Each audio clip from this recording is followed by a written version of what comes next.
tensions arising in the international geopolitical space, and this may affect the whole of our Southern Africa, whether negatively or positively, depending on how we deal or respond with it.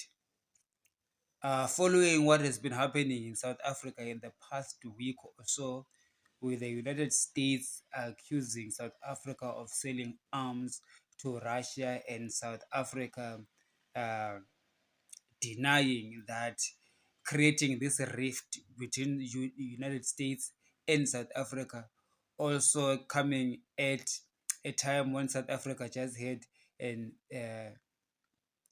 military drills with China, joint military drills with China and Russia here in Cape Town, something which is worrisome if we look at the historic relations of the United States and South Africa, the strategic importance of South Africa to to USA here in Africa, and seeing that the ANC seems to be moving towards the Russian pivot through all of these things. One cannot wonder but notice that uh, things like AGOA are at stake, things like the trade that the positive trade that South Africa benefits with their relationships with the United States, that's at stake. Also, the positive trade surplus with the European Union is also at stake. So one wonders what is in the thinking of the ANC for them to take sides with Russia, risking the South African economy, South African jobs, and be in line with a rogue state like Russia in partnership with China, countries that do not want to respect the international rules-based order. You know, you begin to recognize that it's either the comrades do not know what they're doing, or the comrades know exactly what they're doing, but the comrades do not care. Just like ZANU-PF, we are seeing the ANC taking that route of ZANU-PF, or not recognizing the interests of the sovereign, the interest of the country, the interest of the people. The black majority care about their jobs, and the capital of South Africa cares about these trading relationships with the United States and Europe. So you begin to see that the companies in the ANC do not care at all about these relationships, do not care about the jobs that are at risk. Neither are they worried about creating any new jobs, but they are worried about cementing relations with rogue states. It tells you that birds of the same feather fly together, and those that want to turn their states into rock states tend to gravitate towards the people that have got the same vibe. And as you can see, if tensions increase further and we get to have trade wars between United States and and China, also some other kind of wars between United States and Russia, you will see that war coming to South Africa through a trade war. Okay, already there's a currency war raging on. So in the trade war, you might see the South African economy losing uh, because of trade restrictions to United States, or and European Union, and that would leave the South African economy extremely exposed. Perhaps the comrades think that they are going to be exporting to the Chinese, but you see, the Chinese are only importing from South Africa raw materials. Like corn. They actually recently cancelled a, half a million tons of corn export from United States and diverting it to South Africa.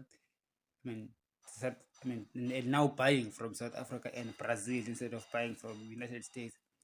So the comrades may think that is helpful, but it is not, because we are selling to China raw materials like coal, like what you call it, PGM, minerals, corn, things that China uses for value addition and sells back to us as expensive products.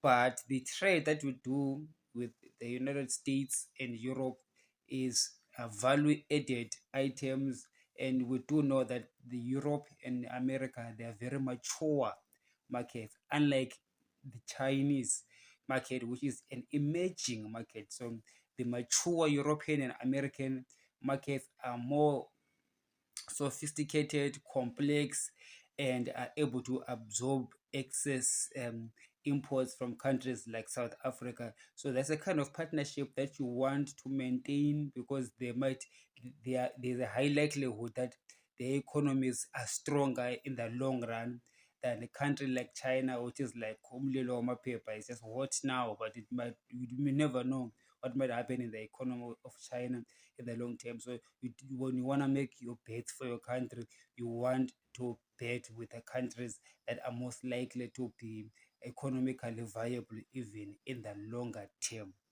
So you see that South Africa cannot switch these exports, I mean the exports that we sell to Europe and America. We cannot switch that to China easily, because China isn't seeking for finished products from South Africa, but China is seeking for raw materials from Africa. It's the same thing with Russia and the Zimbabwe issue. Russia is not seeking any finished goods from Zimbabwe. So is China is not seeking any finished goods from Zimbabwe. They want the gold of Zimbabwe, they want the diamonds, they want the platinum, chrome, and all the other minerals that they can get very cheap through exploiting black labor, exploiting political relations, weak political elements in the country that are willing to get all of these things out of the country without actually value addition that creates more employment and industrialization in a country. So you see an industrialized state like South Africa begin to make these terrible political decisions that have got ramifications in the economy in the long run, that may deindustrialize South Africa, exacerbate the unemployment problem. Already we've seen with ESCOM that is rolling back the progress in the industrial complexity of this country. So you begin to see the ANC, ZANU-PF, all of these guys that are aligned with Russia and China are actively involved in destroying in a self-destruction mode. And then one begins to wonder, why the self-destruction mode? Are they not captured? What is it that Russia and China has over these corporates that they come to a point where they make these ill decisions? Decisions that clearly you can see that this is nonsense.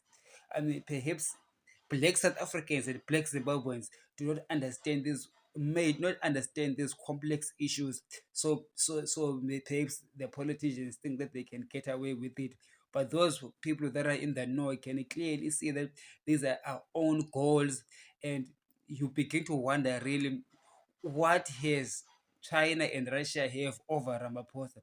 What has China and Russia have over Emerson Mnangagwa? I'm beginning to think that perhaps these partnerships are not just willing, I mean, they're not entering them willingly. They might be under some sort of duress from these colonialist countries like China and Russia.